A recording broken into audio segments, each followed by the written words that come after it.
नमस्कार। आज मैं आपके बीच हूँ अपने एक स्टूडेंट को लेकर, सक्सेसफुल अपने एक स्टूडेंट को लेकर। वेद, बहुत ही खूबसूरत नाम दिया है इसके पेरेंट्स ने। और किसानी परिवार से निकला हुआ ये बेटा मेहनत करके अपनी छोटी सी उम्र में दो दो सरकारी नौकरियां इसने हासिल की। दिल्ली पुलिस का फाइनल सिलेक्शन इसका हुआ, हरियाणा पुलिस का फाइनल सिलेक्शन इसका हुआ। फतेहाबाद से है तो इसे फील हुआ कि दिल्ली जाना थोड़ा दूर पड़ेगा, पेरेंट्स जो हैं उनसे फिर एक रोज आना जाना पॉसिबल नहीं होगा, तो इसने हरियाणा पुलिस को ज्वाइन कर लिया। और घर से सिर्फ 40-45 किलोमीटर दूर ही इसको अपना ऑफिस मिल गया। तो हर कोई चाहता है कि जहां घर है, जहां बचपन बीता, वहीं पे जवानी बुढ़ापा भी अगर बीते तो अच्छा लगता है। आपके अपने जानकार लोग होते हैं, आपकी सारी सड़कें जानी पहचानी होती है, तो अच्छा फील होता है। तो इसने दिल्ली पुलिस की वो नौकरी ज्वाइन ना करके हरियाणा पुलिस ज्वाइन कर ली। वेद के बैकग्राउंड के बारे में अगर मैं बात करूं तो कोई बहुत पीछे बैकग्राउंड, बहुत पैसे वाला नहीं है। इसके पिताजी किसानी करते हैं, खेती करते हैं। और आप जानते ही हैं कि खेती में कभी नुकसान कभी फायदा लगा ही रहता है। खेती भी फायदा कर देती है अगर बहुत ज्यादा जमीन हो तो। मान लीजिए कई 20-30 एकड़ जमीन है एक आदमी के हिस्से, तो ठीक है, खेती फिर एक बिजनेस की तरह है। लेकिन जहां खेती इतनी भर है कि अपना परिवार का पालन पोषण ही करते हैं, वहां खेती बहुत बहुत मेहनत की डिमांड करती है। तो वेद के पिताजी एक मेहनती इंसान होंगे। उन्हें 4 बच्चों की परवरिश महज खेती के दम पर कर दी और अच्छे संस्कार इसके अंदर पहुंचे। तभी नाम से ही देखिए, नाम का प्रभाव भी पड़ता है। इसका नाम वेद है, तो इसने बहुत यंग एज में अपनी जिंदगी को लेकर सही निर्णय लिए और आज ये हम सबके बीच में है। तो चलिए मिलवाती हूँ वेद से। वेद, तुम स्क्रीन पर हो, अपना परिचय दो। हेलो एवरीवन, मेरा नाम वेद है। मैंने आईसीएस भट्टू मंडी से 1 साल कोचिंग ज्वाइन करके 200 सरकारी नौकरी हासिल की है। मेरा दिल्ली पुलिस में फाइनल सिलेक्शन हो गया और अब मैंने हरियाणा पुलिस ज्वाइन कर रखी है। वैसे कुछ लोग कहते हैं दिल्ली पुलिस ज्यादा ठीक है, हरियाणा पुलिस तो कई बार हटवट भी जाती है। तुम्हें क्या लगता है? नहीं, ठीक तो है दोनों। लेकिन घर के पास में है ना वो हरियाणा पुलिस में, पेरेंट्स के में आसपास रहना। और दिल्ली में कितना पोल्यूशन भी कितना ज्यादा है, ड्यूटी से ये तो है। खैर हरियाणा भैया अपने आप में हरा भरा ठीक ठाक है। फतेहाबाद तो वैसे भी थोड़ा सा जैसे इलाका दूर भी हो गया दिल्ली से काफी ना, तो प्रदूषण का स्तर वहां उतना ज्यादा नहीं है। वेद, कितनी उम्र में तुम हमारे पास आए? 12वीं के बाद तुमने क्या प्लान किया, थोड़ा बताओ। 12वीं के बाद मैं कॉलेज में गया बीएससी करने। वहाँ 4 महीने उतारे, फिर मेरा मूड चेंज हो गया।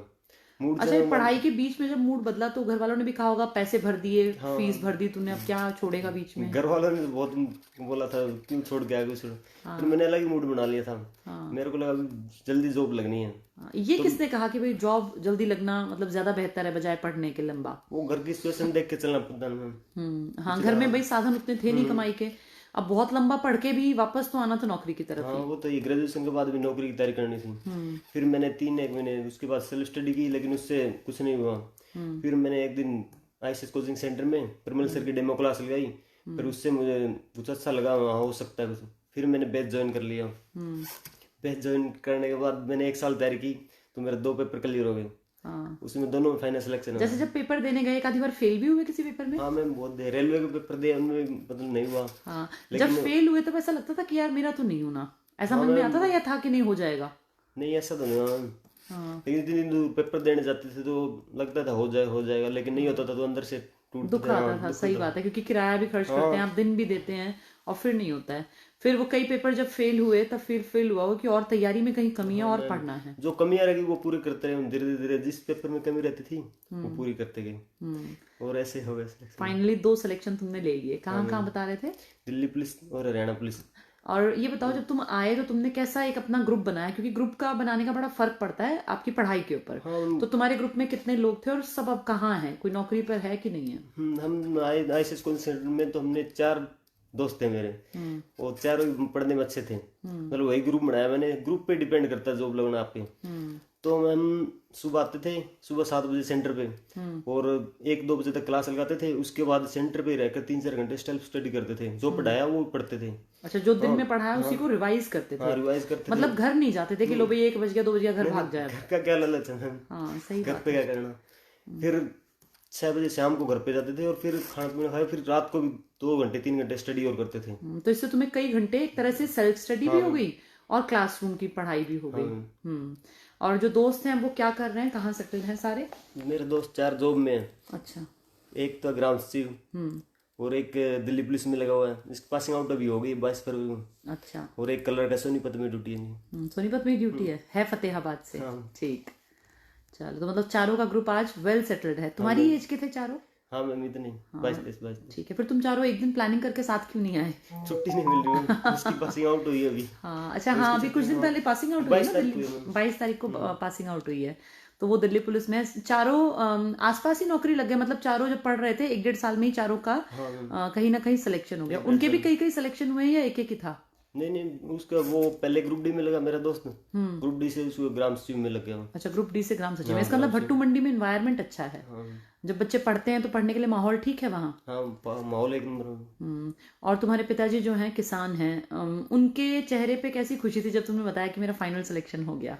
बहुत प्राउड फील हुआ उस दिन में। घर में पहली नौकरी मिली तुम्हें? घर में पहली नौकरी। अच्छा, ताऊ चाचा वगैरह कोई है जॉब में? नहीं, ताऊ चाचा कोई जॉब में नहीं है। अच्छा, सरकारी नौकरी तुम्हारे खानदान में पहली तुम्हें ही मिली है, तो फिर तो और अच्छा लगा होगा, है ना? बुआ चाचा मामा जितने भी रिलेटिव हैं सबको अच्छा लगा होगा? सबको बहुत अच्छा लगा। हाँ, कि भी पहला, और नाम भी बड़ा खूबसूरत है वेद। तो अब वेद कैसा, कोई मैसेज दो बच्चों को, क्योंकि तुम्हारी उम्र बहुत कम है। कितनी उम्र में तुम्हें नौकरी मिल गई? मेरे को 22 की एज में नौकरी मिली थी। 22 साल में सरकारी नौकरी मिल गई। अगर पढ़ाई करते रहते वहां, जैसे बीएससी तुमने बीच में छोड़ दी, ये बहुत बड़ा एक बड़ा डिसीजन था। अगर वहां पढ़ते तो पहले 20-21 साल के तो वहीं हो जाते, फिर पढ़ाई शुरू करते तो वही 23-24 तक मिलती नौकरी, वहीं 22 में मिल गई। क्या फर्क महसूस हो रहा है इतनी यंग एज में नौकरी लगने में? तुमने क्या बदलाव फील किया अपने जीवन में? लोगों का रवैया कैसे बदला? बदलाव तो ये है मैम, साथ वाले ग्रेजुएशन कर रहे थे और मैं जॉब कर रहा हूँ। ग्रेजुएशन ही उनको करनी थी। हाँ, तुम्हारी भी ग्रेजुएशन हो गई? मेरी भी ग्रेजुएशन हो गई साथ में। तुमने कॉरेस्पॉन्डेंस से कर ली, उससे कोई फर्क पड़ा? डिग्री तो एज इट इज, डिग्री तो एज इट इज सेम ही है। हाँ, और बहुत ज्यादा कॉलेजेस में इस तरह की पढ़ाइयाँ अब रही भी नहीं ना, पुराने वाली। मैं तो साथ वालों को ये बोलता हूँ कि कोई मेरे से गाइडेंस ले तो मैं ओपन से करो और कोचिंग सेंटर में चले जाओ। अपनी भैया एक गाइडेंस सही लेके सही टाइम पे। एज होती है, फिर उसके एज निकलने के बाद डिप्रेशन भी होने लगता है ना फिर। हाँ, एक बड़ी उम्र तक नौकरी ना मिले तो घर की जिम्मेवारी कहीं ना कहीं फर्क डालती है। खैर, सबके, जिसके पास पैसे हैं वो खूब पढ़ाई करे, उसमें कोई दिक्कत नहीं है, पर जिसका बैकग्राउंड थोड़ा कमजोर है, कुछ मैसेज दो जो लड़के नशे की तरफ चल पड़े हैं अब तो, क्योंकि तुम पुलिस में भी हो, ये वर्दी जो है ये भी एक तरह की तुम्हारे ऊपर जिम्मेदारी डालती है कि नशे के खिलाफ तुम जो है काम करो। तो कुछ अच्छा सा मैसेज दो बेटा। जो बच्चे नशा करते हैं, तुम्हें क्या लगता है क्या नुकसान सबसे बड़ा तुम देखते हो? नुकसान तो ही है मैम, उनका घर परिवार खराब हो रहा है लोगों में। तुम्हारी जानकारी में ऐसे केसेस आए, जैसे तुम पुलिस में हो, इस तरह के कोई केस देखे हैं जहाँ लोग जो है नशे करके घर बर्बाद कर दिया? दिल्ली केस आते रहते मैम, उस साइड तो तुम्हारी तरफ डेली आते हैं? दिल्ली नशे के केस आते हैं, 90% नशे के केस आते हैं। अच्छा, जैसे हस्बैंड वाइफ के कलेश हो रहे हैं, बच्चे दुखी हैं, जवान लड़का है मर गया है, बहुत बुरा हाल है नशे का ना। नशे का बहुत बुरा। पहले नशा करते ही नशे, फिर इनको पैसे नहीं मिलते नशे के लिए, फिर ये डकैती करते हैं, चोरी करते हैं। ये कैसा था, क्राइम बहुत ज्यादा, नशे की वजह से बहुत ज्यादा क्राइम भी हुआ है। चलो अच्छी बात है। देखो, तुम जैसे लोग, लड़कों को देख के सीखना चाहिए कि वेद ने महज 22 साल की छोटी सी उम्र में सरकारी नौकरी हासिल कर ली। देखो, अपने माँ बाप का नाम भी, कौन से गांव से हो बेटा? मेवाड़ा फतेहाबाद। मेवाड़ा फतेहाबाद। और पिताजी का शुभ नाम? श्री मनीराम। मनीराम जी। तो चलो, बहुत अच्छा लगा वेद तुमसे बातें करके। और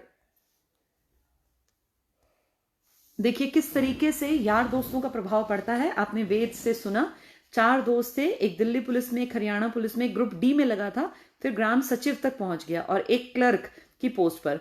चारों दोस्त आज इंडिपेंडेंट हैं, कोई बहुत अमीर नहीं थे, नॉर्मल से बैकग्राउंड से थे।